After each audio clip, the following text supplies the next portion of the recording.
The Great Arkovian Empire was once a prosperous and proud nation, spanning across the western parts of Cairn, inspiring immense amounts of fear and envy in its neighboring countries. Now, even before the Grim Dawn has struck, it is a crumbling image of what it used to be, still full of the ancient citizens roaming around the ruins of what once was as mindless undead monstrosities. In your first journey into Old Arkovia, you may come across the crumbling ruins where you'll find a bunch of skeletons and a dust-covered journal. If these crumbling stones could speak, what tales would they tell? 1,000 years of history lost to the ravages of time. What wonders and horrors have these stones seen? The splendor of a shining kingdom and the corruption that brought it all crashing down, all told within a few bits of rock. All of it is lost now, only fragments remain in the old tombs and the forgotten places. I wonder if King Rowan was deceived that by abdicating his throne he brought the very thing that he wished to flee. I also wonder how many of those last lords of Arkovia fled to this once great fortress to escape the collapse of their empire, the Great Arkovian Watch, guarding the southern borders. Did they hide in futile hope of being overlooked by the rampaging peasants who sought them out for their greed and arrogance? Or did they fight to the last? Were they captured and hung from the walls of their own strongholds? Or did they flee into the catacombs only to perish among the relics of the past? I sit here now and wonder what my fate will be among the ashes of the past. Will I join them, equally forgotten? Or will the bandits and horrors now stalking the world find me in this hiding place and tear me apart? Not sure that it matters anymore. All the knowledge that I've gathered, all of the scrolls and the tomes and the memoirs I've written, none of them matter. That world is gone, lost to time, just as the Great Arkovian Empire. We have been reduced to savages, fighting for scraps of food and blankets like packs of wild dogs. We murder one another for a place to sleep and sacrifice our friends and family to blood cults and vain promises of safety. I always question whether the history of Irulan would stand the test of time as Arkovia had before us. Now, I'd rather we're not remembered at all. Scribe Figan of Burwich. This note was written by somebody far after the Grim Dawn, attempting to now hide in the Arkovian ruins to flee from the ethereal invasion and the cult of Cathan. Seeing how this is the last time that we hear from Scribe Figan, we can only assume that his plan didn't work out well. Further north into Arkovia, you'll come across a small camp of rovers stationed outside Gronley's hideout. Amkala here has a lot to say about the ancient Arkovian Empire if you ask her nicely. The ruins that dot the landscape here were once part of a thriving culture in ancient times. Arkovia prospered by acting as a trade hub between the western lands and the Great Lake. From the little fishing village of New Harbor, which is hardly a harbor at all, the stone pylons of Arkovia, once massive docks, can be seen still jutting from the water, the wood long rotted away. Arkovia was once a proud city, but its people were overly obsessed with war and titles. The nobility constantly maneuvered and plotted against one another, sometimes leading Arkovia into civil war. Some seasons, little was planted as the common men from different fiefs were called to arms by lords scrabbling with one another. Eventually, society collapsed and a weakened Arkovia became easy prey to outside powers. Provinces were lost and the domain of Arkovia contracted, yet the city itself was never conquered by foreign foes. Its death was far more sinister. In the final years, decades where Rowan, the last king of Arkovia and the father of the Rowari, abdicated the throne, the great houses came to outright war over the vacant throne. Eventually, an oligarchy formed comprised of the most powerful remaining houses. Each was ever maneuvering and plotting against the others, all believing that if they could only seize the power for themselves, they could usher in a new golden era for the city. Their machinations wrought only destruction and misery, hastening Arkovia to its ruin and driving them in turn to pursue desperate measures that brought them ruin on a catastrophic scale. Its weight is still heavy upon this land. The final doom of Arkovia, which has cursed these lands ever since, was indeed delivered by necromancers. Necromancy is an ancient art, but it flourished during the early days of Arkovia's history, that is until it was outlawed. Necromancers were hunted down and jailed in the steppes of Torment. There, they were punished for their transgressions against nature, but the dark art could never be fully stamped out. It is said that one of the necromancers imprisoned in the tower never aged, even after decades of imprisonment, and they found that he could not be killed by any means within their power. He was known by the name Ouroboros, and his seeming immortality turned against him on the torturer's table. In the end though, he had his vengeance. As Arkovia waned, the oligarchs became increasingly desperate and driven to extreme measures. When they learned of Uruburu and his strange immortality, they were foolishly intrigued. The great houses lusted for the secret knowledge by which they could achieve immortality from their bloodlines, and they thought to compel that knowledge from the necromancer. Uruburu played upon their desires and betrayed them with a false ritual that they were all too eager to believe. The souls of the Arkovians were bound eternally to their cursed city, while their mortal flesh decayed. You sense that I'm holding something back? Yes, the most terrible part of this tale. I had thought not to speak about it, but you seem determined to seek the full truth. The last part of this tale is the children birthed after the ritual's magic had taken hold. They entered this world horribly deformed and inhuman. Their feet were said to be clawed, and from their backs spouted diseased plumage, like the feathers of birds who feast upon the dead. Not many venture into the Broken Hills anymore, but those who do say the accursed children of Arkovia have endured, and now they prey upon travelers who pass through these lands. Thus, the doom of Arkovia was complete, wiping out the past and future bloodlines of the great houses and cursing these lands to this day. It looks like the ritual performed by Uruburu hundreds of years ago is not only responsible for Arkovia's current undead population, but also the Harpies to the west in the Broken Hills. Venturing into Kronli's hideout, there is a large hole infested with undead doing battle with bandits. Breaking an urn in that hole will get you a note, an excerpt from the Annals of Arkovia, that goes more into detail about the story that Amkala just told us. It falls upon strange times that a king would abdicate the throne of his own volition. Stranger still is the reason he gave his court. There is no other way to put it. King Rowan, the third of his line, has been struck by madness. Upon returning from a successful campaign against the barbarian tribes of Agaron's Peak, the king raved about a chance meeting with a wary traveler whom he called Magdragon. Rowan, in his generosity, offered the old man use of his horse. The man, and here is where the king's tale loses all sense, declined the proposal, and speaking in a low voice that only his majesty could hear, instead offered Rowan a warning. The old man spurted prophetic lies about the impending collapse of our great nation and the fall of the beacon of the West, Arkovia herself. He implored the king to leave his title, his wealth, his very identity behind. There were some amongst the court who urged Rowan to see his madness through. Greedy heads of Arkovian houses who saw this tragedy as an opportunity to seize power. The queen, the shining jewel of Arkovia, wept before her king and begged him to reconsider, but Rowan was resolute. With a single decree, he shattered the royal line and abandoned his ordained post as king of Arkovia. Word of the king's madness spread quickly among the populace. To my great surprise, some of his subjects followed Rowan's lead, abandoning their livelihoods to follow their despondent ruler into a life of poverty and lost identity. It has been 3 fortnights since that fateful day. The queen lies dead in her chambers. They say she had died of sorrow from the loss of her king, but I suspect more clandestine causes. The court has fallen into chaos as the great houses bicker amongst themselves for the empty throne. With no end in sight to the squabbles, and no clear line to the throne, my patron, Lodos Vigra, has called for the formation of an oligarchy ruled by the heads of Arkovia's elite. No good can come of this, of that I am certain. These days I cannot help but wonder if Rowan's prophecy was a self-fulfilling one, or perhaps this storm was a long time coming and we were merely too blind to see it. I fear for Arkovia, I fear for her soul. Theodicus Vigra, scribe of Arkovia. The beginning of that is really interesting. We know now that Magdragon is the god of beasts, the protector of the Rowari, also known as the Rovers.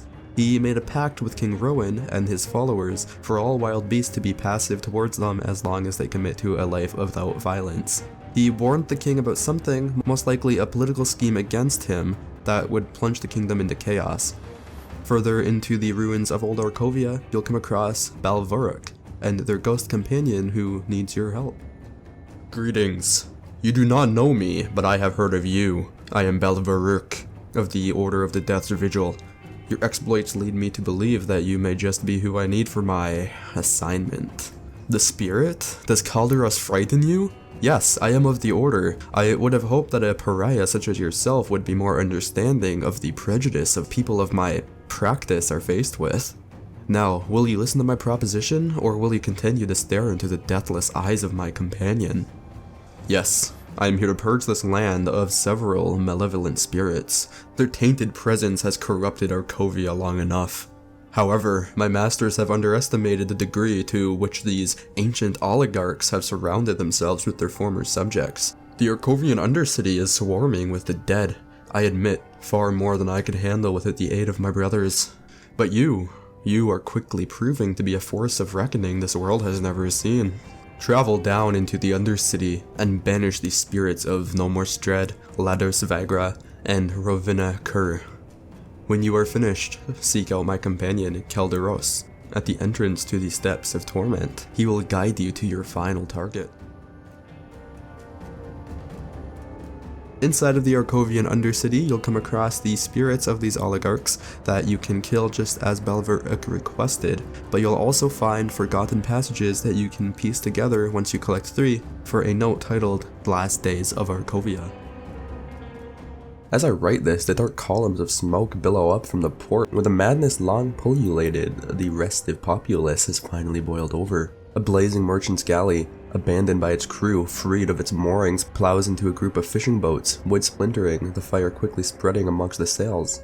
I hear shouting in the courtyard below and the clash of iron not far beyond. A woman screams repeatedly, her words undiscernible. For so long we feared our doom would come from the barbarous mountain tribes, but in the end, we've been the instruments of our own demise, helped along by the insidious promises of the necromancers. It is not yet 2 moons since the great rituals were undertaken, led by our ever-reaching oligarchs. The rituals intended to bring immortality and ensure the lasting greatness of Arkovia. Ever the skeptic, I figured it was for a sham, political theater at best, but the ritual seems to have been a tragic success. This ritual was the invention of a necromancer named Ouroboros, a man imprisoned in the Steps of Torment, who is said to not age and cannot be killed by any means. The leaders of the 3 greatest houses, including my own patron, Lados Vagra, made an ill-conceived journey to the tower in hopes of compelling this Ouroboros to give up his secrets. Here, immortality worked against Ouroboros, where he was subjected to the most brutal and imaginative forms of torture that could be devised for a man who could not die. Finally, Ouroboros agreed to instruct them in the ritual, and the oligarchs, blinded by their lust for immortality, were all too eager to believe his will broken and accepted the ritual as genuine. It has become dear that the people of Arkovia have indeed gained the form of immortality, but it is a cruel and twisted fulfillment of that promise. Our bodies still suffer the ravages of time, eventually dying and decaying, whilst their spirits remain trapped within, eternally bound to this land. I have witnessed this myself, as the sick and elderly, near death at the time of the ritual, remain with us yet. Their bodies visibly decay in a manner of the corpse, yet they continue on as though living, able to move and talk, still much the same persons as they were in life, yet not. All who suffer this death of body become somehow less vital, less dynamic of thought. They become ever more narrowly focused on whatever concerned them most in life. It is disturbing to witness families that do not know what to do with their deceased, yet still present loved ones. More horrible yet are the rumors of babies born since the ritual. Abominations, they say, deformed and bearing dark grisly feathers. It is said that many forlorn new fathers have been seen trekking into the broken hills, bundle in arm, to leave their unnatural offspring to the elements. The din of fighting and wailing continues on below. I expect it shall for quite some time, since the combatants cannot die by any mortal means. I sit with my books and continue my writing for whatever time may remain, perhaps all eternity. Theodokis Vagra, scribe of Arkovia. The oligarchs got the people of Arkovia what they wanted, immortality, but at a cost. It sounds like this ritual wasn't really a big deal at first, until people started dying and then decaying, as we can see from the Journal of Malorus Kos that you can find randomly from the lecterns scattered around the Arkovian Undercity. I thought about ending it, but I witnessed firsthand what happens when you try. Good people driven to madness by this curse. I don't blame them for trying to escape this never-ending torment, even if escape seemingly comes at the edge of a knife. There is no way out though. We are bound to our flesh and bone, even as they rot away to the winds of time. To others, a knife brings a sharp reminder that we once lived. There are those who willingly partake in this newfound pleasure, carving each other apart in downward spiral of decadence and depravity. but I cannot deny the temptation to join those in the streets as they spill their blood onto the cold stone. As I look upon my rotting hands, I begin to wonder if perhaps it is too late even for that. How long will this torture last? How far will we decay before we are at least set free? This was the early parts of the ritual, and everyone is still being driven mad by the pain and torture of being stuck in a decaying body. If we go back to Act 1 with a stick of dynamite in the flooded passage, you can uncover a secret area, the Sunken Reliquary, that houses many of Arkovia's undead. How did they end up getting here? The lecterns and the boss of this area will give you some notes, the writings of Ralderathis. The end of days is upon us. Glorious Arkovia, beacon of the west, is crumbling from within. But fear not, brothers and sisters, for we are the chosen of Ishtak. Here, upon the sacred ground of our forefathers, shall be safe from the ruin brought about by the hubris of the oligarchs. Here we shall outlast the immortal plague and return to the surface as the second dawn of man. It is with a heavy heart that I seal the entrance to our temple. May Ishtak have mercy on the damned souls beyond these walls. They will find no solace here. The blessings of Ishtak had failed us. The wards did not protect us. The curse of Arkovia has found its way here. We are dying, and yet we cannot die. My brothers and sisters tear at each other in growing madness, only to rise again to renew the carnage once more. The gods have abandoned us. This wasn't to be our salvation. This was to be our tomb. Another random note you can find scattered among these lecterns in the Undercity is Passing Judgment. That goes over the ban of necromancy. This is to be a record of the passing of the final verdict regarding the practice of necromancy and its prominence in Arkovian society. The Grand Court has reviewed the case of one Oluruk, who had willfully and consciously committed to the despicable act of raising the deceased form of his neighbor's wife and using her to torture and exploit the victim for personal pleasure and financial gain. Under the weight of undeniable evidence and witness reports, this court has no choice but to sentence the necromancer Oluruk to hanging until death. This crime is but a drop in the well of the sins committed by necromancers in our land. The people have spoken and action must be taken. For this and countless other crimes against nature, against the gods, and against Arkovia, let it be known that the practices of necromancy, the most vile of the ancient arts, is henceforth forbidden from the lands of Arkovia under the strictest of punishments. Those found ignorant of this proclamation shall be transported without trial to the steps of torment, where they shall be locked away for the last of their days in the deepest pits of anguish. For even more random notes that you can find in this Undercity, you'll come across The Forbidden Art, a collection of journal pages from one of Arkovia's necromancers. They whisper about us when they think we're not listening. They fear what we can do, yet they crave it. It is only in man's nature to fear what he does not understand, and our art is no different. Necromancy was never held in high regard in Arkovian society, but it is only in recent years that we have been treated with such growing animosity. Now, with the recent formal decree that the High Court, we are not just outcasts, we are criminals. What they fail to understand is that the only crime committed that day was against the pursuit of knowledge and the advancement of our people. Already they are rounding up my brethren under the guise of justice and taking them deep into their den of torture they call the Steps of Torment. I suppose it is only a matter of time before they come knocking on my door. A woman, her face a mix of woe and desperation, came to my home this morning. I have to admit, I thought her fervent knocking marked the end of my freedom. I dreaded opening that door, but there she was, covered in tears, a small bundle in her arms. She begged me to help, that the gods have turned her away in her greatest time of need. With a shaking hand I uncovered the bundle to reveal a motionless face of her infant child. It was dead for no more than a day at most. Her pleading eyes looked into mine, but I could not do what she asked of me. With great sorrow, I turned her away.